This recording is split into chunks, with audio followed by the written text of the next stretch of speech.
Carnival Breakfast Show. Coming to you from Carnival Radio, the easiest newspaper review. And I am Joseph Oyola. Good morning and welcome once again.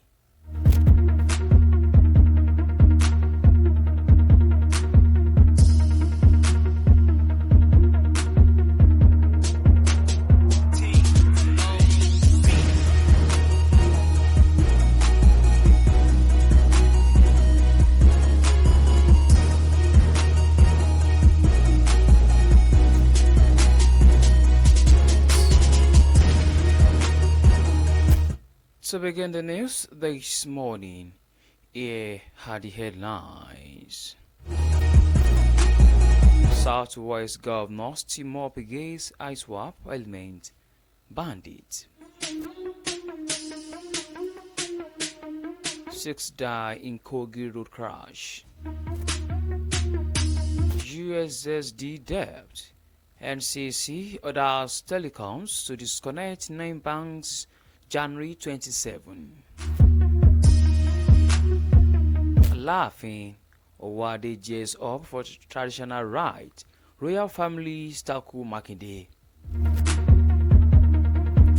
Farmer cries for help as fire raises maize harvest in Ekiti.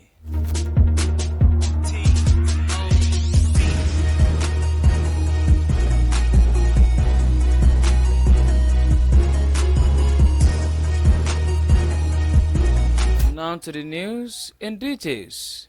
States in the southwest region are strategizing in response to the reported influx of bandits and fighters from the Islamic State West African province into some of the region's forests.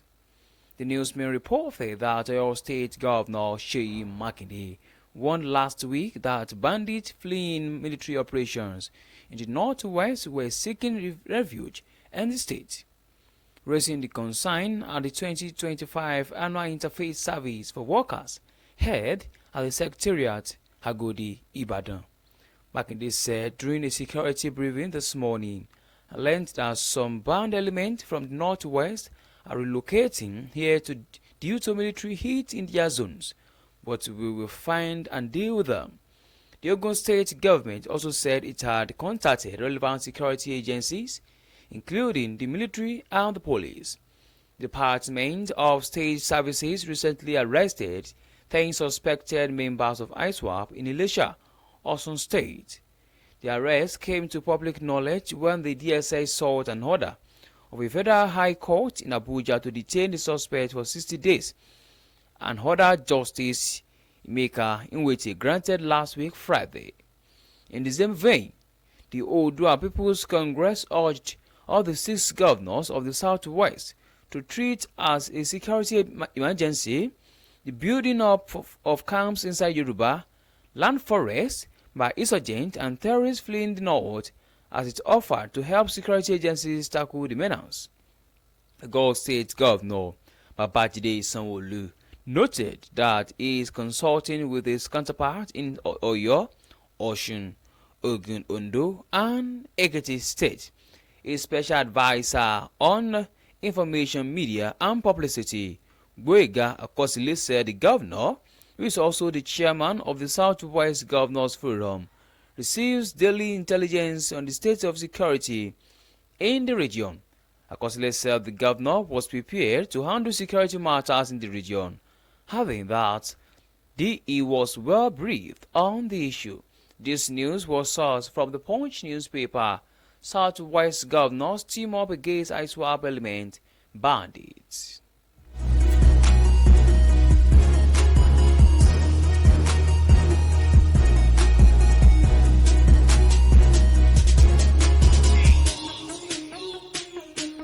Meanwhile, no fewer than 6 persons have been reported dead in the road accident in Lokoja, the Kogi state capital, while 60 others were injured. The accident occurred around 3 p.m. on Tuesday near the Zone 8 roundabout along the Azan-Kazina Road, Lokoja. A resident who spoke on condition of anonymity reported chaotic scenes as first responders worked tirelessly to manage the aftermath of the accident. Oyedeji urged drivers to exercise caution, especially when operating heavy-duty vehicles, and called on the government to intensify efforts in addressing road infrastructure challenges and enforcing traffic regulation. Oyedeji disclosed that the accident involving a commercial Sharon bus and an articulated cement truck occurred by Obajana Market along Obajana Lokoja Road in Lokoja local government area of the state. The sector commander said that the Sharon bus had parked behind a truck around the market for passengers to buy some things when the cement truck lost its brake and rammed into it from behind. This news was sourced from the nation's newspaper. 6 die in Kogi road crash.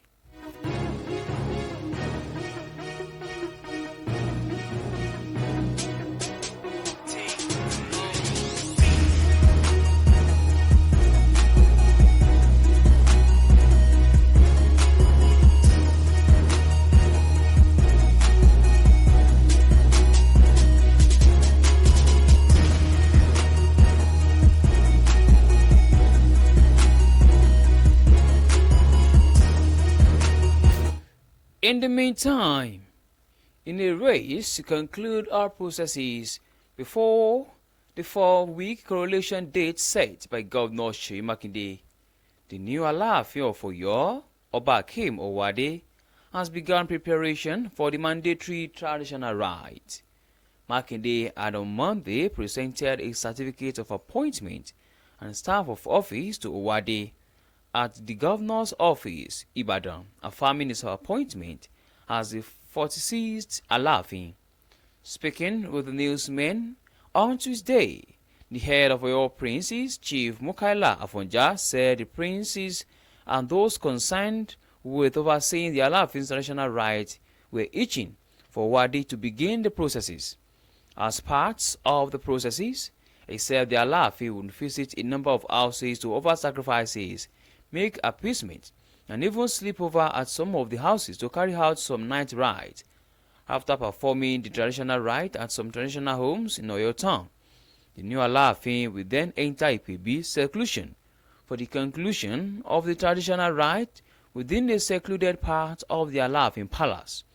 The ancestral rituals to be done during Ipebi will be the crescendo of rituals before Owade is crowned Alaafin. Affirming the traditional processes set to unfold, Afonja said Kabiyesi has not started their traditional rite, but will start soon. He has gone to prepare ahead. Afonja, who is Baba Iyaji of Oyo, appealed to those aggrieved at the emergence of Owade to embrace the fact that Oyo now has a king. Afonja's appeal came as 9 royal families from Oyo, otherwise known as the Atiba 9, declared their rejection of the appointment of Owade as Alaafin. The Atiba 9 hanged their rejection on that the appointment of Owade runs contrary to the custom, culture, and tradition of Oyo and is against the rule of law. Their stance was contained in a statement issued by Prince Shina Afolabi of the Adaitan royal family. The other 8 princes from the Atiba royal families included Prince Remi Aziz Stella Okitikwapa, Prince Lamola Olanite, Prince Agbonhin Adelabu, Prince Raji Adeniran, Prince Nureni Taiwo Stella Agbojulogun, Prince Muftau Adejare Adesokan, Prince Adeshiyan, and Prince Bello Rashid Apidekun.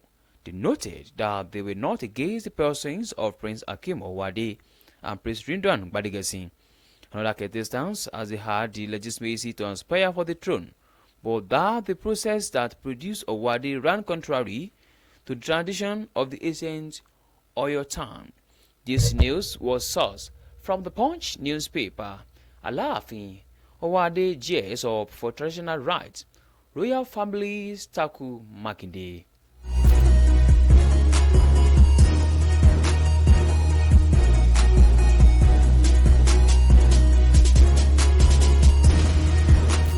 In another development, the Nigerian Communications Commission has authorized telecommunications companies to disconnect their unstructured supplementary service data codes assigned to 9 financial institutions due to unpaid debt. This directive was made in a Tuesday public notice signed by NCC's Director of Public Affairs, Rube Muka. The telecom regulator said affected banks must settle their outstanding obligations by January 27, 2025, or risk losing access to their USSD codes. These codes, essential for enabling mobile banking services, can be reassigned to other applicants if the debt remains unresolved. The Commission revealed that as of Tuesday close of business, 9 out of 18 financial institutions had not complied with regulatory directives. While other banks have cleared their debt, the total amount initially owned by the financial institution was reported to exceed 200 billion naira. However, the regulator did not disclose the precise debt currently owned by the affected banks. According to NCC, some of the unpaid invoices have remained unpaid since 2020, indicating a prolonged financial dispute between the banks and telecom operators. This news was sourced from the Nation newspaper. USSD debt. NCC orders telecoms to disconnect 9 banks January 27.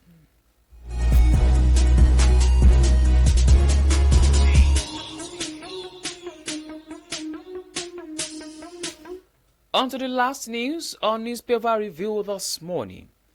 A farmer in Oyo State, Mr. Olusegun Ajayi, has appealed for urgent assistance after losing his entire maize harvest to devastating fire.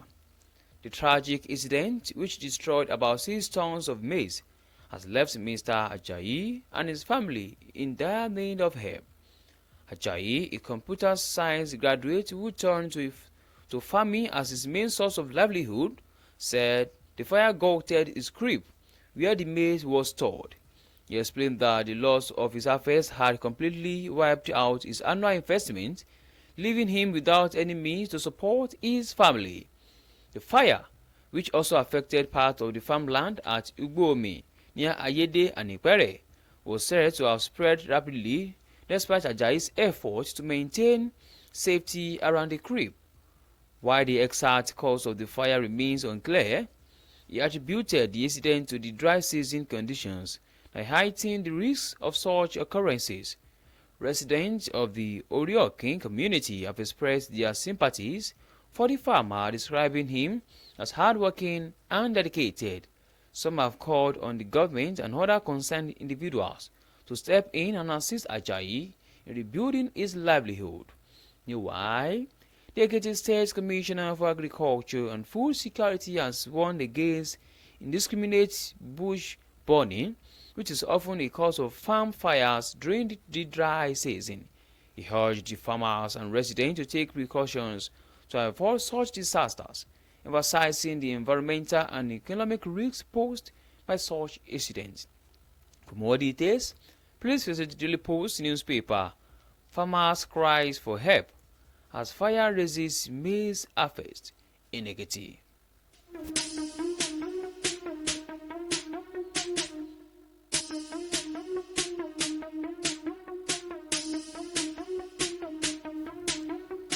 To bring newspaper review to a close this morning, here is a recap of headlines.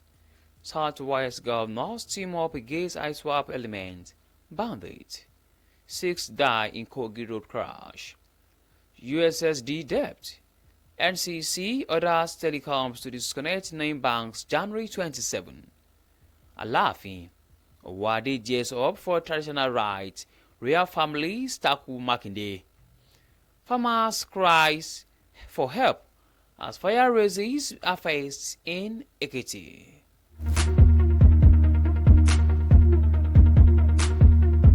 With that, we've come to the end of newspaper review. Thank you very much for listening. You can download Carnival Media app from Google Play Store and app iOS. You can also check out our website at www.carnivalmedia.ng. My name remains Joseph Oyokola. Good morning. I place the world to enjoy the rest of your day.